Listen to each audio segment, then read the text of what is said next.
Good morning.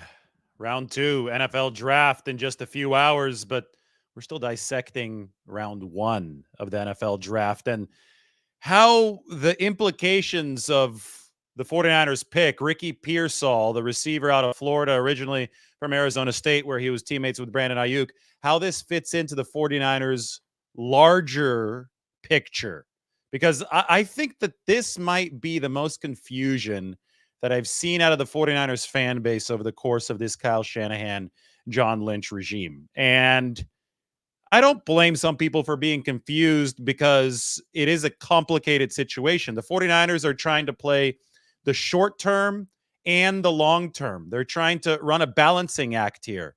And because of that, there's a whole lot up in the air, including the futures of Brandon Aiyuk and Deebo Samuel. Specifically, I think Deebo Samuel. I think that based on what has happened so far, we saw the first round pass without a Brandon Aiyuk trade. We know the valuation of Brandon Aiyuk. We know what the 49ers think of him, how he fits with Brock Purdy. I think that an Aiyuk trade is way, way down the list of likelihoods right now. But as the rumor mill will gladly inform you if you get online, a Deebo Samuel trade might still be on the table. But the 49ers are faced with a very interesting decision there with a lot of variables going into it. And the heart of all of this is a short term, long term balancing act that the 49ers must play. But we're talking about how Ricky Pearsall fits both the short term and the long term equations. And the long term equation for the 49ers might shift radically today, depending on what their exact plans will be with Deebo Samuel and Brandon Aiyuk. I will put this out there just to begin. It's more likely than not that the 49ers just decide to have a completely stockpiled wide receiver room heading into 2024 to satisfy the short-term part of this equation. And that means it's more likely than not that they do not find an adequate trade offer to move on from Deebo Samuel. But it is possible. It obviously is possible, and I'll explain some of the potential benefits of doing so. And of course, somebody talk about the potential drawbacks of doing so as well. But first, when we talk about short term and we talk about the 49ers draft pick last night, Ricky Pearsall, we do have to absolutely emphasize that the 49ers are getting a top tier athlete with real upside. You guys know me. I'm all about debunking people who don't know what they're talking about. There was a lot of talk right after the 49ers made this draft pick. Oh, they got a receiver without much upside. This guy's going to be a wide receiver 3 at best. And it's like, just shut your mouth if you don't watch the tape.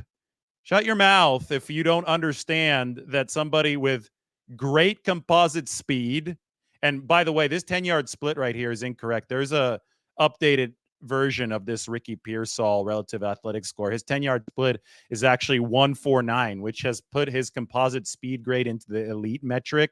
His composite agility grade already elite. The 3-cone drills you can see here at 6.64, which is really good. The explosion grade with the 42-inch vertical, which Kyle Shanahan talked about a lot yesterday, also really good. The only potential issue with Ricky Pearsall's physical profile is the 190-pound weight. But I've talked to many people already who say that he plays heavier than 190 pounds, the 49ers included. They think that he's tougher than your typical 190-pound receiver. He's certainly taller than a guy who's played the majority of his snaps in the slot at 6'1". That height plus the 4.4 speed gives Ricky Pearsall the expandability to play outside, basically to play any wide receiver position for the 49ers. So as far as the short term goes, there's real adaptability here and a real ceiling for the long term. So when we talk about the 49ers playing the short term and the long term balancing act, this Ricky Pearsall pick on paper absolutely fits into that calculus. Then the question is, how long do we see Ricky Pearsall, Brandon Aiyuk, Deebo Samuel, and Jawan Jennings all on the same receiving core? Because right now, the 49ers do have a loaded lineup at wide receiver. You can see it right here. I'll highlight that receiver room. Jennings highlighted in yellow because he's a restricted free agent, but obviously the 49ers have tendered him. Brandon Aiyuk, Deebo Samuel still on the team, will be on heavy Deebo Samuel watch today between now and the end of the second and third rounds, which are this evening. Obviously, Ricky Pearsall, part of the football team. Brandon Aiyuk, his former teammate at Arizona State. 49ers, John Lynch was talking yesterday. He mentioned Chris Conley. 49ers were very happy about how he delivered last year. I think that Chris Conley has carved out a nice niche for the 49ers, both as a gunner and as a veteran wide receiver at the back of that room. Final spot, if they carry 6 next year, maybe between Ronnie Bell and somebody like Danny Gray. I do think that the signing of Ricky Pearsall means that Trent Taylor is probably a practice squad shoe-in for the 49ers. I think they want Trent Taylor in the building. They like his punt return ability as far as providing a nice floor there, but the expandability of Trent Taylor to become an offensive weapon is much more limited than Ricky Pearsall. So you're probably looking at Trent Taylor as somebody on the 70-man roster in the building, but he'll have that expandability to play on game days with the roster call-ups, but it probably will be contingent on injuries and some unavailabilities elsewhere. Anyway, this is a loaded receiver room, and we wonder how long the 49ers want to keep it as is. Because here's the thing.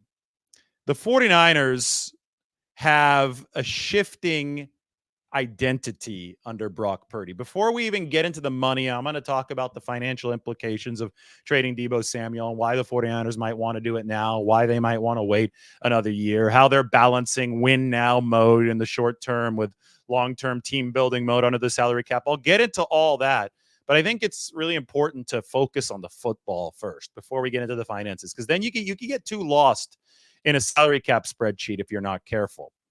And just from a strictly football point of view, the 49ers have a shifting identity thanks to their MVP finalist quarterback, Brock Purdy.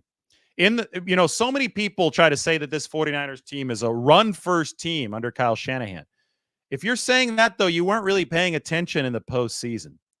In the playoffs, the 49ers called 109 pass plays and only 77 run plays.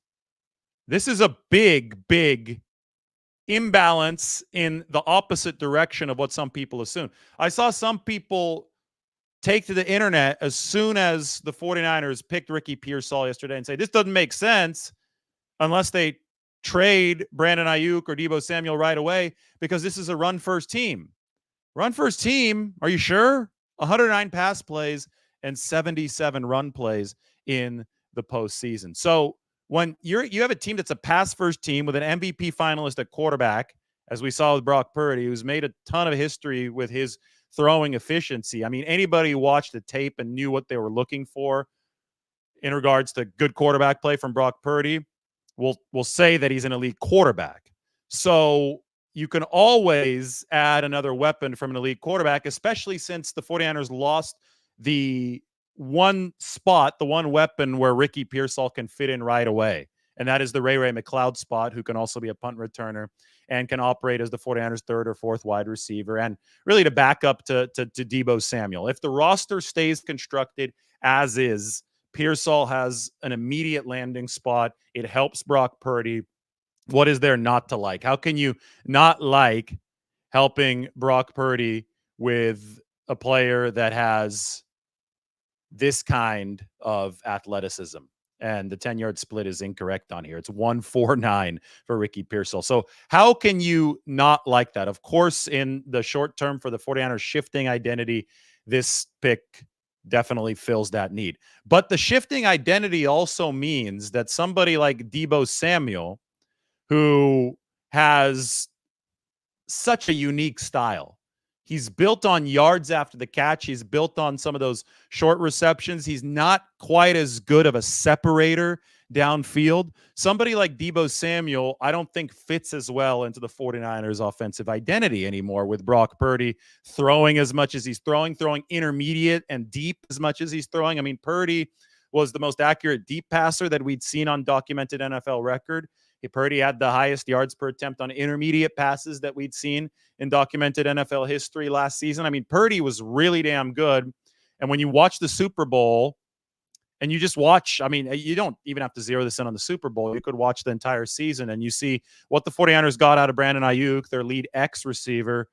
They got a ton of separation. They got a ton of man beating separation. And that's why Brandon Aiyuk was Brock Purdy's best friend. That's why that rapport was so great. That's why the 49ers, I think, are very, very intent on keeping Brandon Aiyuk around. There was interest from around the league for Brandon Aiyuk.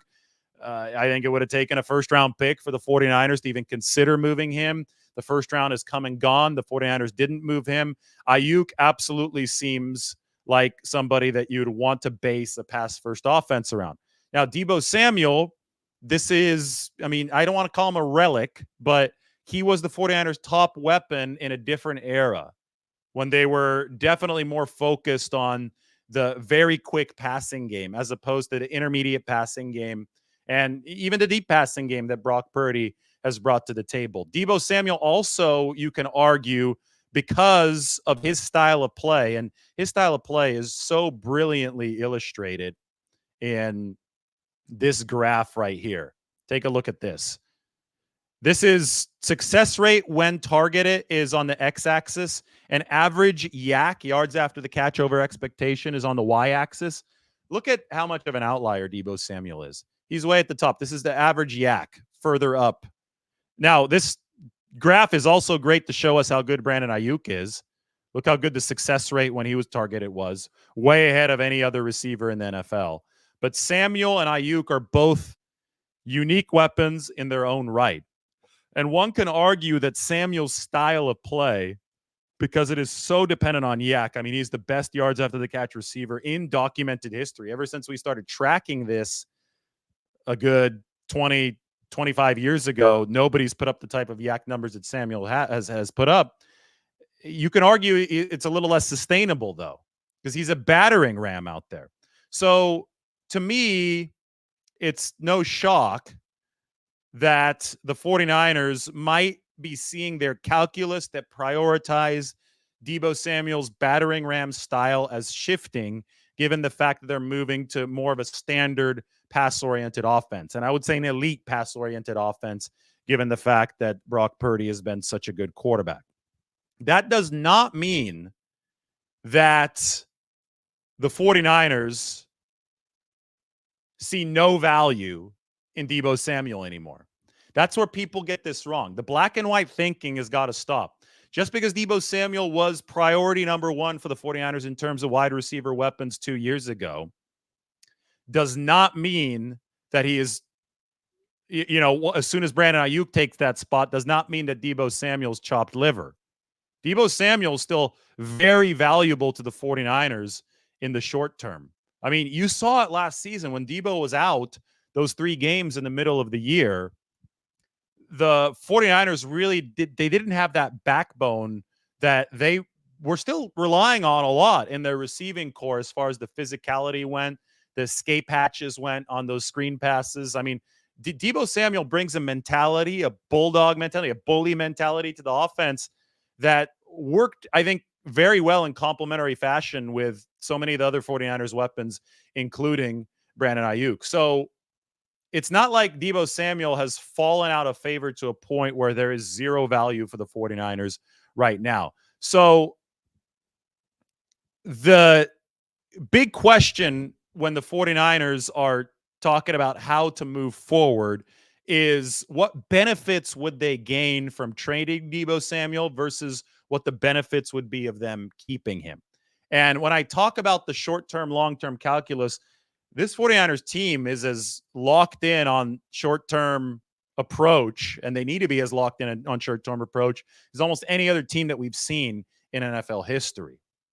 They've been to 2 Super Bowls and 4 NFC championship games over the course of the past 5 years, but they haven't yet held up a Lombardi trophy in that span. They just lost the Super Bowl in overtime to the Kansas City Chiefs in absolutely gut-wrenching fashion. They're obviously returning a massive part of their core. They're returning their quarterback, who's one of the best QBs in the league.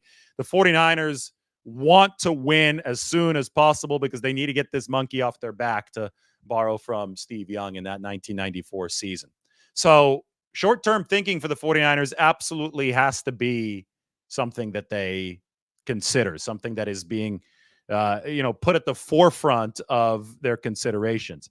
Now, the long-term balancing act still has to be there because maintaining a sustainable team, especially if you're about to pay Brock Purdy next year, you can't just pay Brock Purdy and then see the team slide into irrelevance around him due to the salary cap in 2026, 2027, so on and so forth. You got to make sure that everything stays afloat. So you even while you're focused on the short term, you do have to look at the long term.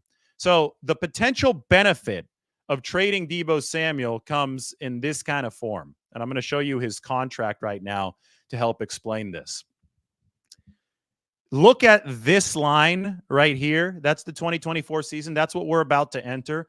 This base salary of about $21 million that I'm circling with my cursor, that is guaranteed for Deebo Samuel. So the only way that the 49ers absolve themselves of responsibility from that salary is if they trade Deebo Samuel. So it's about $21 million plus about $950,000 in bonuses. So we'll call it $22 million that the 49ers owe Deebo Samuel this season. In 2025, they have a $16.6 million salary plus those $950,000 in bonuses. So we'll call it about, $17.5 million for Deebo Samuel, although that is not guaranteed anymore for Deebo Samuel in 2025. So because the money next year is no longer guaranteed, I had always looked at after this season as the true inflection point for Deebo Samuel, or at least the most likely inflection point, because the 49ers can much more easily move on as far as cutting him or trading him next off season with minimal cap damage, more efficient dead money hits in the current time. All of that kind of points to 2025. But if you are able to move off of Deebo Samuel's contract this offseason, then you can get the full $22 million of cap relief from 2024 plus your $17.5 million, or about $40 million total of cap relief from 2025. It is imperative to realize that unused cap space carries over from season to season. So anything that the 49ers save from Deebo Samuel right now will be carried over into 2025 and will help you pay Brock Purdy, will help you pay Brandon Aiyuk, will help you, an extension for Ricky Pearsall maybe in 3 years might be needed. I don't know who else is going to be right on that pay docket for the 49ers, but the idea is that you develop A-listers, you got to pay them. And then obviously once a player falls stylistically out of favor with the team or his contract is no longer efficient to keep on the books, you move on. The argument right now and the debate that the 49ers are having in the team facility, which is right down the road, I'm looking at the stadium right now, is where exactly is that point of value for Deebo Samuel, and at what point do you hit diminishing returns with his current contract? Because this is what it looks like right now. These are the savings on the bottom of the screen that you would get if you traded him. And obviously you would get draft capital on top of trading. So you'd get the cap relief plus the draft capital. But the reason that I put a question mark around draft capital is we don't know how much another team might offer. There's like rumors of New England offering something. I think that would be 36. It'd be fairly high up in the second round. But until an actual offer is out there, compensation can be so tricky to determine in situations like this. And we don't know exactly how much draft capital the 49ers will be offered for Deebo Samuel. To me, that is the operative variable that will determine whether or not the 49ers want to make a move this year. You have to ask how much draft capital outweighs the value of Deebo Samuel on the 2024 49ers. Because again, he's got big time value for the 49ers in 2024. This right here shows you how good he is after the catch. I don't care if the 49ers offense might be gravitating away from that. There's still big time value in having Deebo Samuel and that ability on this team. They might have gravitated away from that, but they didn't move fully away from having an explosive football player who runs around he's a brick out there. He's so tough to bring down.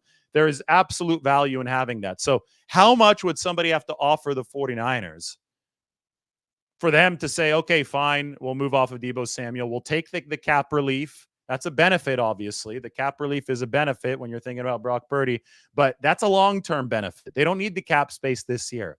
They need it in the longer term, but they also are hungry for a Super Bowl right now. So I think that it's really, really hard to say that this team can get better without Deebo Samuel on the roster in 2024. Now, it's not impossible if the draft capital does hit a spot where the 49ers are like, whoa, this is a lot of draft capital. We've got to make this move. There is a chance they can get a couple players in the second round. This is a draft that I think is really strong in these middle rounds. There's a chance they can get a player in the second round, maybe a player in the third round that really improves their team at an area of slack. It's the same discussion that I talked yesterday. Tighten the slack at a certain spot, maybe the pass protection. There's a chance they can turn Deebo Samuel into improvement somewhere else on the roster, have Ricky Pearsall take his spot in a very different style, obviously. I don't think that Pearsall is nearly as good of a yak monster as Deebo Samuel. He's more of a route running technician with explosive athleticism. But there is a chance that you can get better at another spot, and then you would make the trade. I just don't think that it's particularly likely that that type of offer materializes. That doesn't mean it's impossible. I just don't think that it's particularly likely, which is why I think that the 49ers, when they balance the short-term and the long-term calculus, are more than happy to carry everybody on this roster next year. There is a spot for Pearsall, even on a team that still includes Aiyuk and Deebo Samuel and Juwan Jennings. And by the way, Jennings only, expected to be around one more season unless he signs a longer-term deal. So if you have the out from Deebo Samuel's contract next offseason, which they do, you obviously have an out from Jennings' contract next offseason. Aiyuk is currently only under contract through this next season, but we expect the extension for him. You're going to have to, that's why a lot of people, I think, are confused by this draft pick, because they're not thinking about the fact that you're probably going to need this guy, Ricky Pearsall, big time in 2025. He can boost you now. He can help you win a Super Bowl now with the punt returning, with the explosiveness, with his slot ability and expandability to the outside with a 4.4 speed. He can help you now in that way, but he's going to be downright mandatory once you have to cross the bridge of Deebo Samuel and Juwan Jennings not being on the team, which I think is coming at most a year from now. At most. At least one of those guys not going to be around anymore past next season. That's I think it's a very fair bet. So this move, again, was done with both the short term and the long term in mind. Now, the question is, does the long term become the short term sooner? And that is very, very dependent on if the 49ers get an offer for Deebo Samuel that outweighs the value of him being on the team in 2024. So this definitely is a situation where there are so many moving pieces. It's fluid. Like I said yesterday entering the draft, and this is going to be an I told you so kind of thing, but I said, hey, be ready to treat this like a football game where you don't know what play call is going to be made in the third quarter. No, nor should the 49ers know. Based on how things evolve over the course of the game and the down and distance when the time to make the play call comes, based on all of that, you got to make your decision in the heat of the moment. And I think that's what the 49ers had to do here with Ricky Pearsall. Of course they might have had their eyes on somebody else, but that person might not have been available once they hit a number 31. So they had to go with the best player available on their draft board. And here's one thing as we zoom out. Do not fall victim to the mock draft hive mind.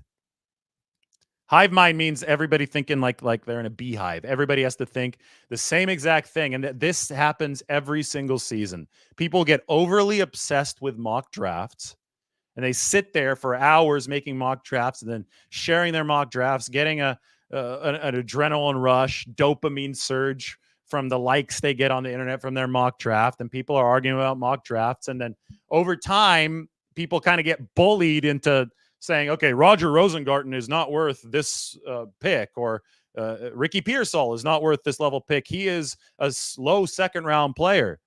Guys, the 49ers don't care about your stupid mock drafts. They don't care about you sitting on the couch, not getting anything done, going through a mock draft simulator 85 times over the course of the past 2 months. NFL teams don't care about that. NFL teams are actually doing evaluation. They're not just couch GMs. And they might have players in a different spot than where you have players and where your friends have players and where your, little Twitter community has players. So people end up thinking that their collection of mock drafts and the echo chamber that's created around them, they end up thinking that's gospel. And then they get offended when a pick doesn't exactly follow the prescription of what they think falsely is gospel in the draft world. The teams are going to be smarter and the teams are going to have more information. And they're not, even if they're not smarter, they don't have more information. They're definitely not going to follow what the mock drafts are. So if we want to, I think, if we want to accurately analyze what's happening in the draft, we cannot get caught up in our own mock drafts. We have to realize these are just for fun. We're passing time until the event actually happens. But once the event actually happens, there's going to be a certain amount of unpredictability that is always underestimated. And I tried to warn everybody yesterday. I said there's going to be a ton of unpredictability in this draft. John Lynch tried to warn people a few days before. You don't know you're going to pick a number 31 until that pick comes. And then you try to work on a player who you think is really good, who's a very good fit for your system. And the 49ers think they found that with Ricky Pearsall. Those who know the game, such as Steve Smith, let's watch this, really, really like Ricky Pearsall. Listen to this. Ricky Pearsall and call him what his real name is. Slick Rick is what they call him. Great vision, stands out. He knows exactly where he needs to be. Played with 3 different quarterbacks with 3 different styles of play. Look at this. Oh, I'm about to drive on him. Got him.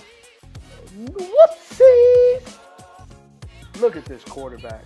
Every indication he might be playing for the other team. Look at this play. Runs a little fake screen.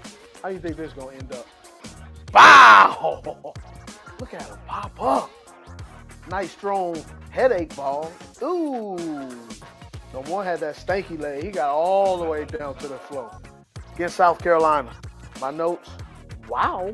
That's all I'm going to say. Over the shoulder. Look at that. He's the go-to guy. His ability to adjust will be required in the services in the National Football League.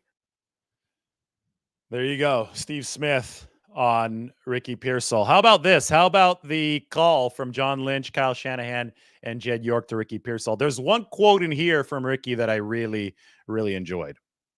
It's John Lynch with the 49ers, man. How you doing? We're gonna make you a Niner right now, okay? Thank you, Coach. Appreciate you. You getting a workhorse, Coach? Yeah. All right. That's what we want. We want a workhorse. I'm gonna put you on with Coach Shanahan, okay? Here's Kyle. Sounds good. Okay, Ricky. Ricky, congrats, man.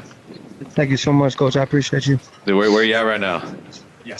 I'm back in AZ right now, back at home. Awesome, man. You gonna be ready to go? Yes, sir. More than ready. Who you with right now? I'm with my whole family, mom and dad's side. Nice, Parents, man. close friends. They all excited? Yes, sir. Well, good, man. We love your style, man. Love how you play. Hope you're ready to come to work, man. Now it Thank you, starts. Coach. I appreciate it. Thank you so much. All right, Ricky. We'll be in contact, man. Here's our owner, Jet. Ricky, congrats, buddy. Thank you so much, Coach. I appreciate it. So happy to have you here with the Niners. Look forward to meeting you in person soon, bud. Likewise. You got a good one. All right, man. You guys have fun. Enjoy with your family tonight. We'll see you soon. That's the 49ers talking to Ricky Pearsall after picking him last night at number 31. So, I went through his old scouting report last night. We talked a lot about the pick, but as you saw, the guy makes tough contested catches. He got a 2.6% drop rate, which is one of the best in college football. He's one of the, I want to say, best. I think out of thousands of receivers, I saw this in the relative athletic score since 1987. He's ranks up in the top, I would say 95th percentile at worst. So he's one of the better, if not one of the best athletes that we've seen come through at this receiver position in quite some time. He's tough. And, those who know the game like all that kind of stuff. But what about what Ricky Pearsall said in that call with John Lynch? You're getting a workhorse, coach. So one of the things that clueless people said yesterday, like, oh, this reminds me of Dante Pettis. Really? This reminds you of Dante Pettis? Why? Because the guy returns punts and he runs smooth routes. I mean, it's completely different. The one issue with Dante Pettis was the lack of toughness, which was a question coming out of Washington as well. And then it became too much of an issue for the 49ers, who have that gritty offense where the receivers have to block, where toughness is really necessary. So Dante Pettis didn't work out with the 49ers. The one thing on Ricky Pearsall's tape, and the one thing that people who know the game talk and rave about right away, is the toughness from Ricky Pearsall. So it's the opposite of that. So by all accounts, you read anything from anybody who knows tape, who watched this guy play. I mean, Brandon Aiyuk played with him, was a teammate with him at ASU. By all accounts, this is a really, really good fit for Shanahan's system. There's high upside here, and the 49ers obviously should be excited about this. Now, the question is, how do they construct the rest of the roster around Ricky Pearsall? And I think that they have the capability of keeping the gang together for this season. They don't need any cap room in the near term, but I do think that they do in the longer term. In NFL, I consider next year to be the longer term. I do think that they're going to have to start reshuffling some deck chairs next season when they presumably re-sign Brock Purdy. And I do think that this pick of Ricky Pearsall has that longer-term plan, that longer-term calculus in mind. The short term and the long term. Let's also not forget that Kyle Shanahan is notoriously tough on his young wide receivers. It's not like they show up and turn into star players right away. Pearsall's former and now current teammate, Brandon Aiyuk, went through that, especially in 2021, his sophomore season. Took a while for Brandon Aiyuk to find his way into a high target share with the 49ers. You've got to do things Shanahan's way. You've got to acclimate to the NFL. It's a super detail-oriented job to be a receiver for the 49ers. And if you heard Shanahan and Lynch talk about Pearsall yesterday, they're saying this guy can play every single position. X, Z, F. I mean, he could be at every single one of those wide receiver positions. But guess what? That requires knowing the playbook at 3x the level of somebody that can just play one position. The 49ers love that kind of adaptability so they can be interchangeable at receiver. In fact, it's mandatory for them, but it means that it takes receivers a little bit longer to integrate and be comfortable with the system, because it's not only about learning the playbook, but it's about knowing it like the back of your hand so that you can plug and play at full speed at any time. So if it takes Ricky Pearsall a little bit of time, just like it's taken all other 49ers receivers a little bit of time to truly integrate with what they're doing, then I think you want to have as much talent in the room as possible. You don't want to be jettisoning guys before he's fully ready to take over. I mean, receiver cerebrally is really tough in this 49ers offense. So just like you wouldn't throw a quarterback to the Wolves right away, the 49ers, back when they picked Trey Lance, they still had Jimmy Garoppolo. Even when they picked Brock Purdy, they still had Garoppolo and Lance on the team. So just like you wouldn't throw a QB to the Wolves right away, you don't have to throw a receiver to the Wolves right away. You can allow him to be that specialist returning punts, which is an important role on this team. There's my punt returner spot. And then you could have him integrate into the offense, but you can also still rely on Brandon Aiyuk. You could be slowly phasing Deebo Samuel out, but he's, like I said, a valuable component of the football team. You could still be relying on Jawan Jennings. You're simply bolstering the depth of a really important position. And you know what makes that position so important? The fact that Brock Purdy is a guy who you're about to invest a massive amount in. You want your big quarterback investment to have weapons, not just for the short run, but also for the long run. So you want to make sure that transition is smooth, especially if Deebo Samuel is around this year, but no longer around in 2025. Get that pick in the building now. That's Ricky Pearsall. That athleticism fits what the 49ers need, and then they move forward. So this is, the most complicated moves are the ones that are trying to play that balancing act of looking at things now and looking at things in the future. It's not one or the other. So many people are stuck in the now, the current moment, without having the vision to look at the future. So much so that people also misunderstand something like dead money. And this ties back to the Deebo Samuel contract situation. So if you trade Deebo Samuel, a lot of people are saying, well, they can't do that. It's going to incur way too much dead money. It incur over $20 million of dead money because all of this signing and option bonus money that has already been paid to Deebo Samuel that's prorated into the future years would accelerate and hit at once. Guys, that's a sunk cost. Dead money is a sunk cost. You're going to have to pay that against the cap at some point anyway, and cap space carries over from season to season. The only way that you wouldn't be able to pay dead money is if it somehow was more expensive to release Deebo Samuel or trade Deebo Samuel now than it would be to keep him, and it put you into the negative as far as cap savings went, and because of that, you didn't have room to sign players. The 49ers are not at that spot. 49ers can still save money, even in the short term, by trading Deebo Samuel. Yes, they would rack up a big dead money bill, but they'd also save more money than they would rack up earlier with the acceleration of the dead money proration. So people are just so focused on 1 year outlooks that they don't realize that sometimes a team will make a move, and I think very oftentimes a team will make a move, especially in the first round. You better be thinking about more than just 2024. You need to be thinking about 2025, 2026 moving forward, and that's what the 49ers try to do with this pick of Ricky Pearsall. You know, the CJ Stroud reaction to this was unbelievable, and I think that this is something that gives you a lot of intel into the type of player that Ricky Pearsall is. I'm going to play this for you right now. 31st pick, the Niners select. Wow. Your guy. Well, we probably was going to get a receiver, but hey, shout out to Pearsall. That was the first reaction I've seen you do that. Good. Damn. And that brings up a lot of questions about Deebo and Brandon Aiyuk as the Niners operate. Like, if his ball is catchable, he's catching it. So, for San Francisco 49ers, this lends me to believe he's more like Aiyuk than he is Deebo. Like if we think they're trading one of them, and that's obviously been the rumor, he is more to fill the Brandon Aiyuk role in that offense than he would the Deebo Samuel role. But in that offense, he's getting open. Can I ask why? Like, did you meet this guy? Like, what is it about Ricky that you're this effusive in your praise? I don't know what it is, man.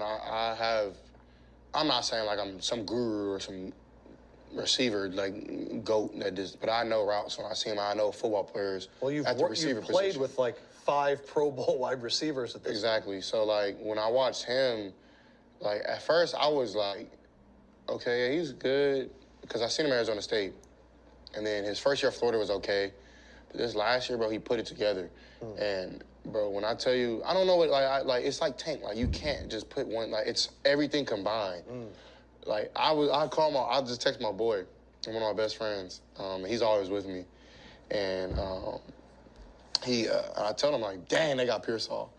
I wanted him bad, like, man. Dude. Especially like before we didn't know we were gonna get Steph. So you heard it from CJ Stroud, who had a fantastic rookie season for the Texans. There's just so much respect for Ricky Pearsall amongst people who know the game. And it goes back to Brandon Aiyuk, who actually texted John Lynch and Kyle Shanahan in a group chat. He said, I can't lie. That's a fire pick. Fire, like the fire emoji. You got to put that up on the screen at some point. So that was 2019 when Aiyuk played with Pearsall at Arizona State. Pearsall then transferred to Florida. Brandon Aiyuk was drafted by the 49ers. So they reunite after several years. Somebody sent me a highlight yesterday. There was an Arizona State game where the Sun Devils beat Oregon on a deep Brandon Aiyuk touchdown. Jaden Daniels threw it. So Jaden Daniels went number 2 overall to Washington yesterday. Daniels to Aiyuk, who beat Deommodore Lenoir, the cornerback for the Ducks, and the quarterback on the other side was Justin Herbert. So, I mean, it's really wild, the timing of all this, because Jaden Daniels just now got drafted. Herbert's already a big money guy. Deommodore Lenoir's probably going to get extended soon. I would think the 49ers want to keep him around. Obviously, Brandon Aiyuk is going to get extended soon. So all these guys have been in the league for quite some time. Meanwhile, Jaden Daniels, one of the quarterbacks, part of that whole issue in that game, Arizona State and Oregon, I'm guessing 2019 that was. So I'm guessing that Ricky Pearsall was at that game as well. Jaden Daniels just now got drafted. So The college timetable and the NFL draft timetable just got all out of whack, a little skewed. I think some guys stayed later, a lot of NIL stuff. And as John Lynch said, 83 players the 49ers initially expected to declare for the NFL draft did not. So crazy, crazy stuff.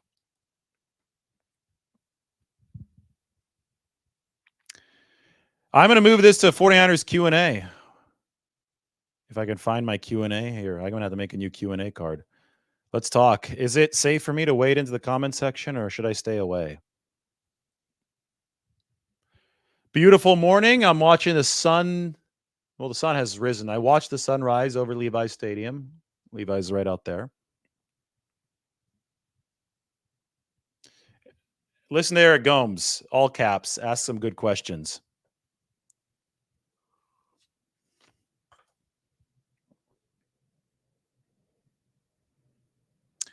Come on, man. I just spent 40 minutes talking about what this means for Deebo or Aiyuk. The whole video is about that in the first question. What does this mean for Deebo or Aiyuk? I literally have spent 40 minutes breaking down the cap implications of it.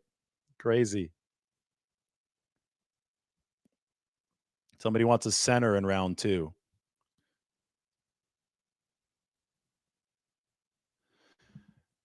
Small size. Well, I would say it's not the height that's the issue. It might be the weight for Ricky Pearsall. Edelman was 5'10", 200, as you put down there, 198. So he's pretty stocky. Pearsall's 6'1", 189, 190. So it's a little slighter of frame. Now, that being said, by all indications, he plays bigger. He plays stronger. And he's going to get a time in an NFL weight room now. There's no reason to think that he can't get a little bit bigger, some more man strength as time goes by. So the size is the only potential physical concern as far as can he have the bulk to handle the NFL level. I would really offer, though, that the league is downsized over time, right? You're not dealing with as much brawn and press coverage as you used to. It's more about quickness. And if it's a game of quickness, then Ricky Pearsall wins because, I mean, I've showed you the relative athletic score so many times now. I've showed you the spider chart so many times. 42-inch vertical, 6'6", 4'3" cone, 4'4", 140. This guy's really good in that regard. I think the only question is the play strength. That's something the 49ers and Pearsall can work on in an NFL weight room. Eric Gomes says, indeed. I love the support, Eric. This is a good question. Is Ricky a replacement for Ray, who can also contribute now? Yes, absolutely. He can be the punt returner, and he's a better receiver. Ray McLeod was really fast, but I think all around athleticism, Ricky Pearsall's got more of it. It's got better hands. Didn't muff a single punt, moved to that position at Florida. So, yeah, he takes that Ray role immediately, and he could graduate to a higher role if they move on from Deebo Samuel. I don't expect that to happen until next year, but it can happen now. I'm not ruling it out, but it's a proposition that the 49ers have to balance, right? You're only going to trade Deebo Samuel if you find that trade return compels you to do so, because you are thinking, I think, primarily in short-term mode right now. If you're the 49ers, it's how important this 2024 season is. Because Ray was a free agent. He didn't come back. He signed with Atlanta.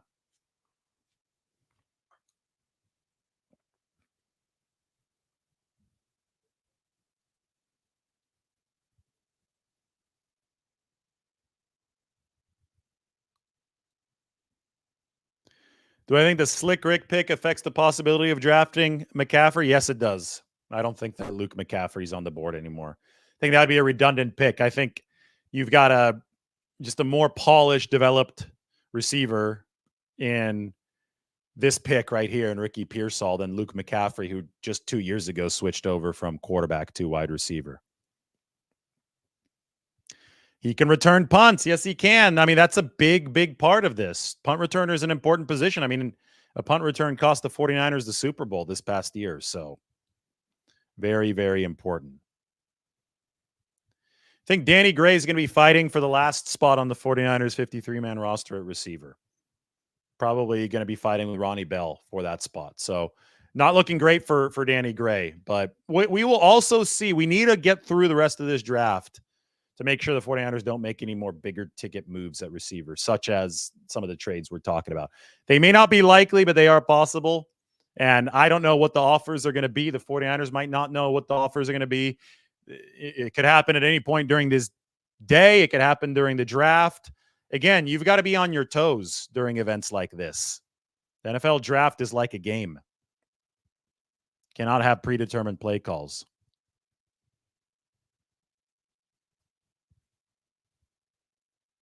I have been consistent with what I've been saying. I've been saying King's ransom. It's less likely to be able to get a King's ransom after the first round of the draft is over. So I really think that Brandon Aiyuk and a trade possibility there is all but dead. But Deebo Samuel, it's a different situation than it was 2 years ago with Deebo Samuel for the 49ers because the offense has evolved.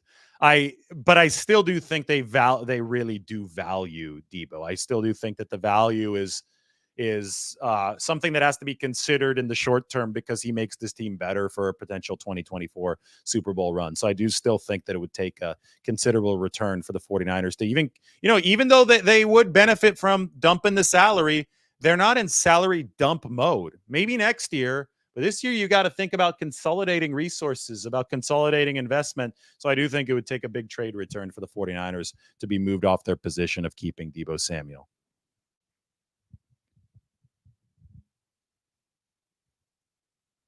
So you're saying good player, but wide receiver was not a need. In what world is wide receiver not a need when Jawan Jennings is only under contract for this season, when Deebo Samuel, I mean, you look at all the writing on the wall, may not be on the team past this season, may not be on the team past today. We don't know. Brandon Aiyuk is only under contract for this season. They're still working on an extension with him.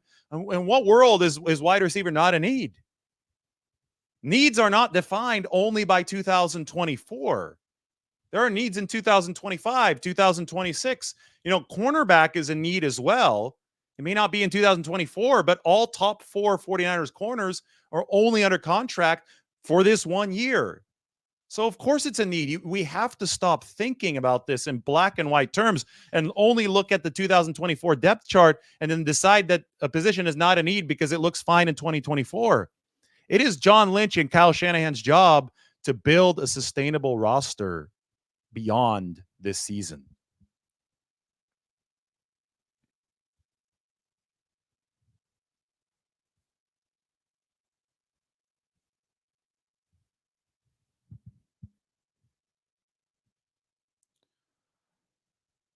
No, my point is the 49ers are trying to do two separate things. It's not just they're trying to win this year. They're trying to win and they're trying to be sustainable. That's the trick here, trying to thread that needle of doing two separate things. Now, that being said, if you're trying to do that and you do want to keep Deebo Samuel and Brandon Aiyuk to win this year, you got to pick a receiver that can make you better even if you have those guys on the team. They needed something at punt returner. They had signed Trent Taylor as a stopgap, but he wasn't going to deal much on offense, right? I think that they've needed a precise route runner that can beat man coverage opposite Brandon Aiyuk, because Deebo Samuel wasn't exactly given that to them. Deebo Samuel was giving them a different style of play. So you look at this Ricky Pearsall addition. I think that can do that for the 49ers. They have tried to thread the needle, and we will see how it goes. But I think that on paper, you can see how this can potentially allow the 49ers to get better now through a more auxiliary role for Ricky Pearsall, and also get better in the long term with a more involved role for Ricky Pearsall once the receiver room starts seeing some more roster turnover.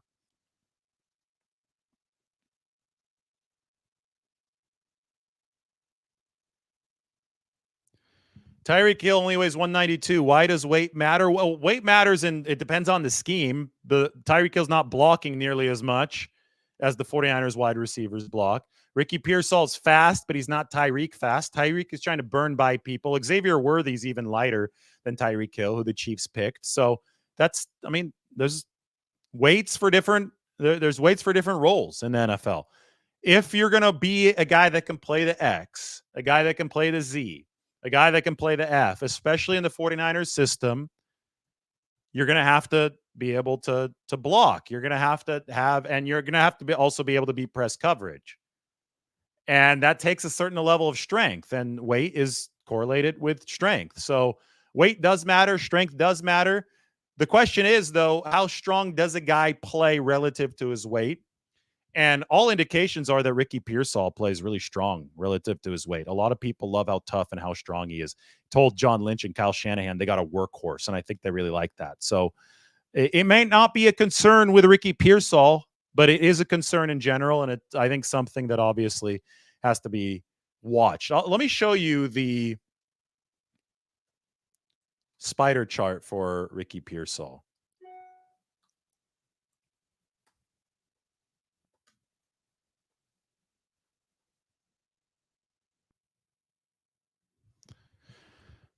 Right, that's CJ Stroud. That's not Ricky Pearsall. Here you go.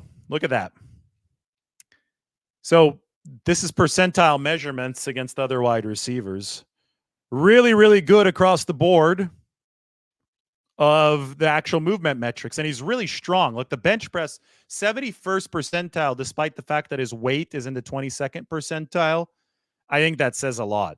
But the wingspan, the arm length, the hand size, none of that is great. The height, none of that is great. But the 6'1" height is still better than Trent Taylor was only, 5'8", 5'9", or is 5'8", 5'9". He's back on the 49ers now. So you're getting much more length than the prototypical slot receiver, which is one reason why I think that Ricky Pearsall is versatile enough to play outside. And you're getting really, really good agility metrics and really good speed metrics.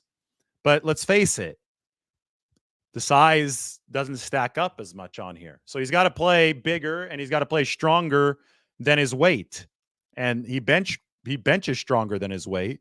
So the 49ers feel that he will do that. That's why they picked him in the first round. But it is a concern. It may not be a Ricky Pearsall concern, but it is a general concern that Ricky Pearsall does have to address.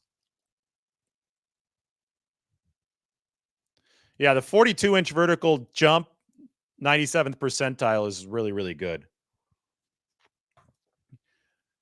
How about we turn the page to this? This is a good comment. People act like the draft is over. Yeah, the 49ers have gone through 10% of their draft.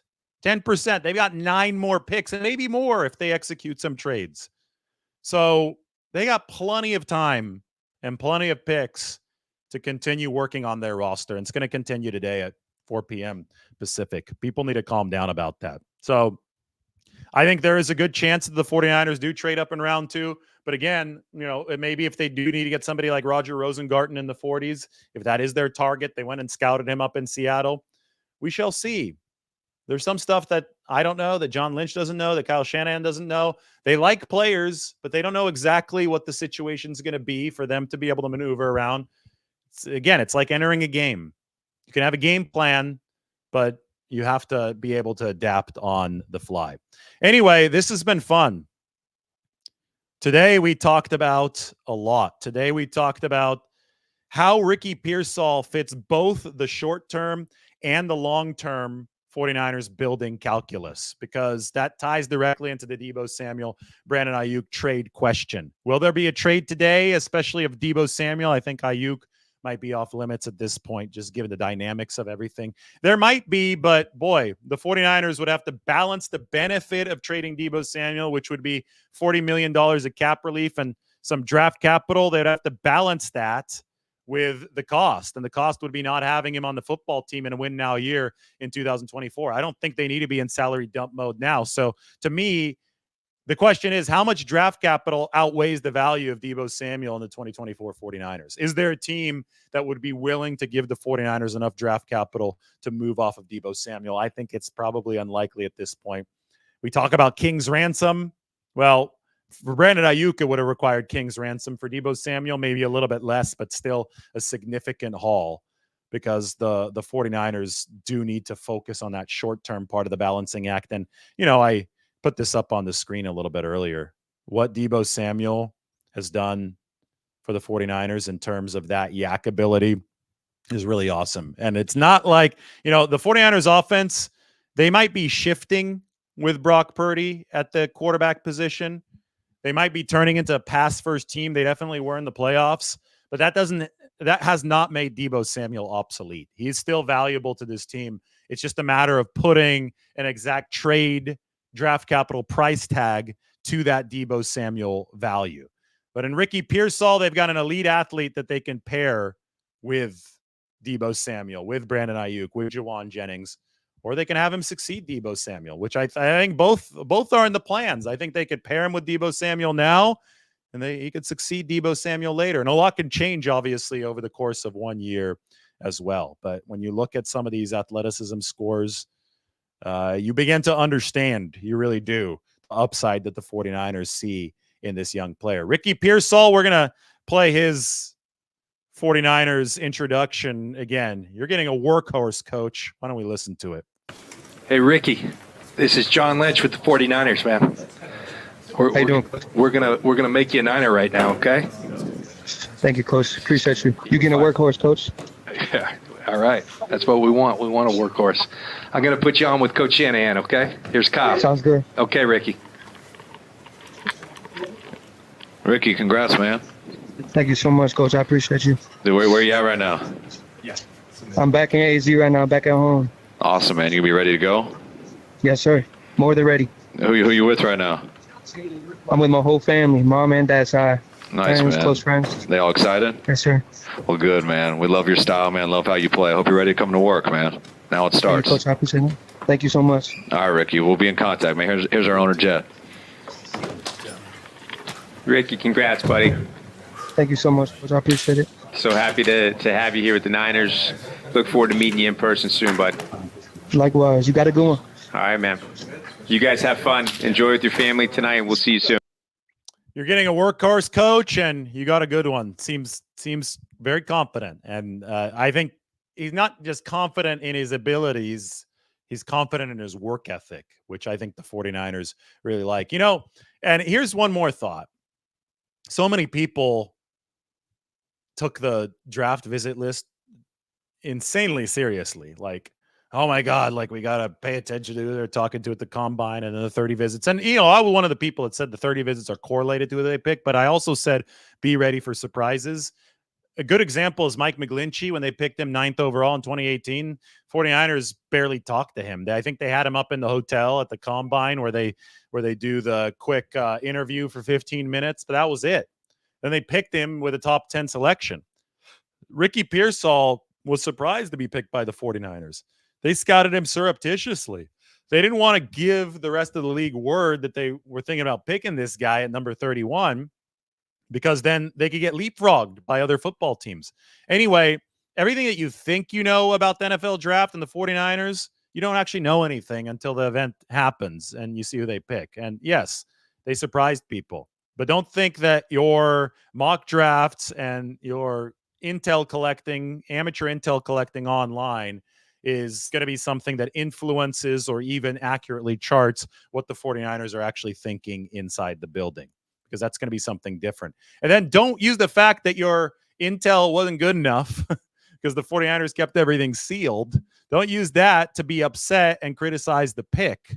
Just because the pick surprised you doesn't mean it's a bad one. Picks will be determined based on what happens moving forward. So we will see how Ricky Pearsall plays for the 49ers moving forward. Everything will be judged on the field. The draft is a crapshoot, and the 49ers took their best shot with somebody who they think is going to fit. We'll see if that crapshoot works in the 49ers' favor. And then we'll see what happens here in the second round. San Francisco going to be picking again at number 63 unless they trade up, followed by a pick in the third round. All right, it's been a nice hour. Straight on talking for a full hour. I got to go get some food, maybe work out. We'll talk to everybody soon.